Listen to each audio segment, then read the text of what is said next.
안녕하세요. 해피아이백과 진행의 김성입니다. 오늘은 3대 실명 질환 중에 하나인 당뇨 망막병증에 대해서 이야기해볼까 하는데요. 그중에서도 우리 환자분들께서 궁금해하시는 수술에 대해서 오랜 기간 경험을 지니신 전문가 모시고 이야기 나눠보도록 하겠습니다. 김안과병원의 망막 전문의 김철구 부원장님 모셨습니다. 부원장님 안녕하세요. 안녕하세요. 네, 반갑습니다. 먼저 간단하게 소개 부탁드릴게요. 김안과병원의 망막병원의 김철구입니다. 저는 김안과병원에서 1996년 전공의로부터 시작해서 지금까지 약 25년 정도 근무해오고 있습니다. 제 전문 분야는 망막입니다. 네, 지금 전문의로서만 경력이 20년 차이시고요. 그중에서도 망막만 전문으로 해오셨는데 그 어렵다는 망막 수술만 연간 500여 건, 그리고 총 이 수술 건수가 만여 건에 달한다고 들었어요. 자, 그럼 이 정말 그 시간만큼이나 다양한 케이스들을 봐오셨을 것 같은데요. 망막 전문가 모시고 다양한 이야기들 나눠보도록 하겠습니다. 당뇨 망막병증 수술 앞두고 계시거나 혹은 주변에 수술하실 분들 계시는 분들이라면 오늘 이 시간 굉장히 유익한 시간이 될 것 같습니다. 그럼 먼저 기본적인 내용부터 한번 들어가 보도록 하겠습니다. 당뇨 망막병증이 발병하는 안구의 망막이라는 부위, 그리고 이 망막 수술에 대해서 간단하게 설명 부탁드릴게요.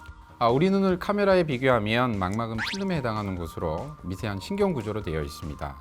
눈속은 투명한 유리체로 채워져 있고요. 당뇨, 고혈압 등 여러 가지 원인으로 이 유리체와 망막에 이상이 생기게 되면 시력 저하가 발생하게 됩니다. 이를 해결하기 위해서는 약물 치료, 레이저, 주사 치료 이런 것을 하게 되는데, 만약에 이런 걸로 해결되지 않는 경우에는 결국 수술을 하게 됩니다. 수술에 관해서는 나중에 좀 더 자세히 말씀드리도록 하겠습니다. 네, 이 망막은 안과 치료 중에서도 사실 가장 안쪽에 있어서 치료하기 상당히 어렵다는 이야기를 들은 적이 있는데, 그 어렵다는 망막 질환 중에 하나인 당뇨 망막병증에 대해서 본격적으로 한번 들어보도록 하겠습니다. 이 당뇨 망막병증의 원인과 증상은 어떤가요? 우리 몸에 당분을 분해하는 효소인 인슐린이 부족하거나 작용 이상이 발생하게 되면 당뇨병이 발생하게 됩니다. 이러한 당뇨병의 후기 합병증 중에 하나인 당뇨 망막병증은 초기에는 잘 발생하지 않습니다. 하지만 한 20년 정도 이상 당뇨병을 앓게 되면 환자의 3분의 2에서 합병증이 발생하게 됩니다. 증상은 아무 증상이 없는 경우부터 시작해서 눈에 뭐가 떠다닌다든가, 시야가 감소된다든가, 시력 저하가 된다든가, 결국은 실명까지 이르는 경우로 굉장히 다양하게 나타날 수 있습니다. 이 당뇨 후기에 나타나는 합병증 중에 하나인데, 그렇다면 치료는 어떻게 하나요? 치료에 있어서 가장 중요한 것은 철저한 혈당 관리입니다. 당뇨 망막병증에 영향을 줄 수 있는 고혈압, 고지혈증, 심장질환이라든가 심장질환이 있는 이런 경우에도 그와 같은 관리가 굉장히 중요합니다. 당뇨 망막병증에도 다양한 치료법이 있네요. 전부 다 수술하는 건 아닌가 봐요. 네, 맞습니다. 조기에 발견해서 적절한 치료를 받으신다면 수술까지 가지 않는 경우가 훨씬 많다고 보시면 됩니다. 그런데 이 치료법 중에서 사실 수술을 고민하는데 결정하지 못하는 환자분들도 많이 계실 것 같아요. 사실 눈을 수술한다는 게 좀 겁이 나는 부분이잖아요. 그렇죠. 그럴 때는 어떻게 하시나요?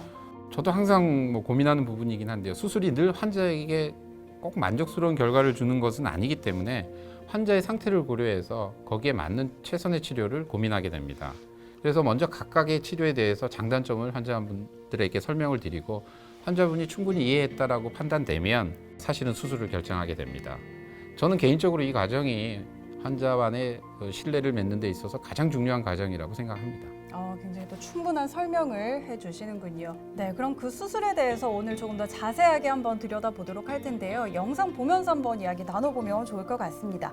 이 당뇨 망막병증의 수술법이 유리체 절제술이라고요? 예, 맞습니다.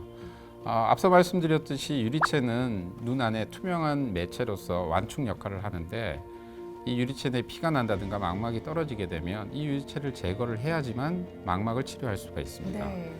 이 영상에서 보시다시피 이 환자의 경우에는 망막이 대부분 떨어져 있는 상황이고, 그 망막 앞쪽으로 이렇게 섬유 혈관성의 증식막이 망막을 잡아당기고 있는 상황입니다.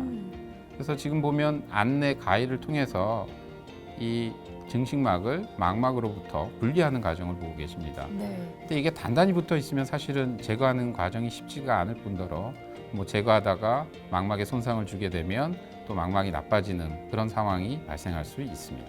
네, 그럼 이 유리체 절제술의 핵심은 뭔가요? 먼저 유리체를 깨끗하게 제거하는 것이 매우 중요합니다.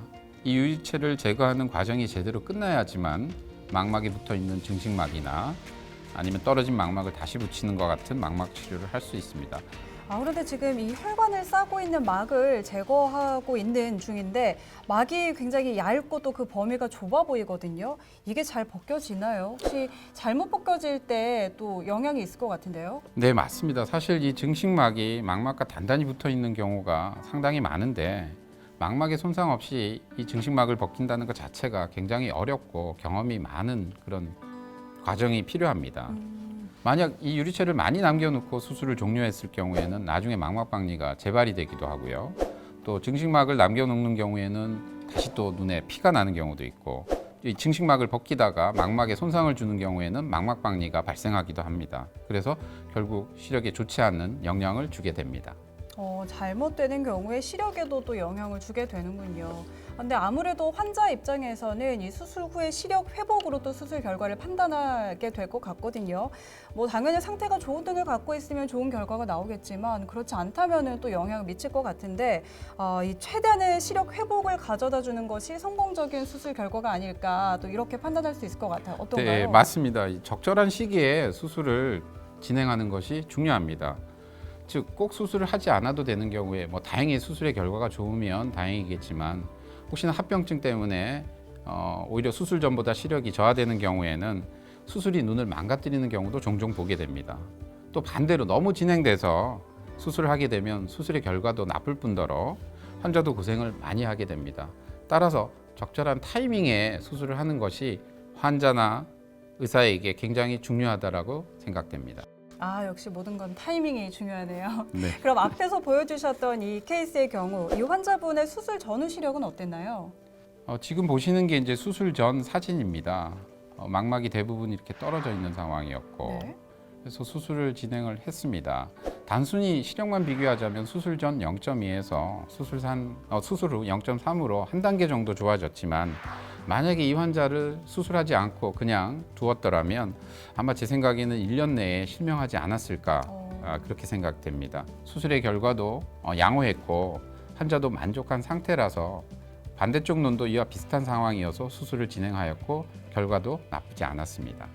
참 이 시기적절하게 수술을 잘 진행해서 참 다행이다 이런 생각이 드는데 사실 이 케이스도 상당히 쉽지 않았을 것 같아요. 이 경우처럼 많은 경력을 요하는 그런 어려운 케이스들이 있을까요?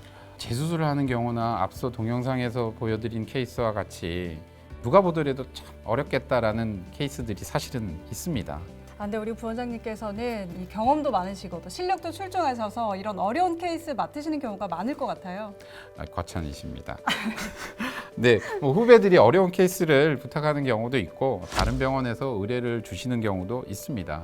또 저희 병원에는 DHL이라고 해서 닥터스 핫라인이라고 해서 환자 의뢰 시스템이 있습니다. 그래서 타 병원에서 수술이 어려운 경우라든가 응급수술이 요하는 경우에는 저희가 의뢰를 받아서 수술을 진행하고 있습니다. 네. 그런데 아무리 우리 부원장님께서 수술 경력이 많으시다고 하셔도 어떤 때는 어깨도 무겁고 또 부담도 느끼실 수 있을 것 같아요. 그럴 땐 어떤 마음으로 임하시나요? 예, 어려운 질문인데 왜 저라고 힘든 케이스가 없겠습니까? 근데 또 뭐 사실 제가 한다고 하더라도 모든 케이스를 다 성공적으로 마칠 수 있는 것도 아니고요. 근데 이제 망막 수술을 제가 많이 경험을 하다 보니까 사실 이제 제가 제일 마지막이다라고 생각을 하고 이 환자가 저한테 수술을 받지 않으면 어디 가서 수술 받기 힘들겠구나라고 이제 생각을 하고 그런 마음가짐으로 수술을 하고 있고요. 수술이 끝나면 조용히 이제 기도합니다. 정말 이 전문의 20년 차다운 막중한 책임감이 느껴지는 그런 답변이었습니다. 오늘 이렇게 당뇨 망막병증이 무엇인지 그리고 치료법 중에서 수술에 대해서 우리 부원장님의 귀한 경험 함께 나눠 들어봤는데요. 주위에 우리 또 수술을 고민하고 계시는 분들이 있거나 앞두고 계신 분들께 오늘 많은 도움이 된 시간이었던 것 같습니다. 부원장님, 이 망막 질환을 앓고 계시는 분들을 위해서 다음 편에는 어떤 내용들 알려주실 건가요? 다음 편에는 망막 박리에 대해서 말씀드리도록 하겠습니다. 네, 그럼 다음 편에서도 우리 부원장님의 풍부한 임상 경험을 바탕으로 한 소중한 이야기 기대해 보면서 오늘 해피아이백과 당뇨 망막병증 수술에 대해서 알아보는 시간은 여기서 마치도록 하겠습니다. 오늘 말씀 고맙습니다. 네, 감사합니다. 네, 여러분의 눈 건강 해피아이 김한과 병원이 함께합니다.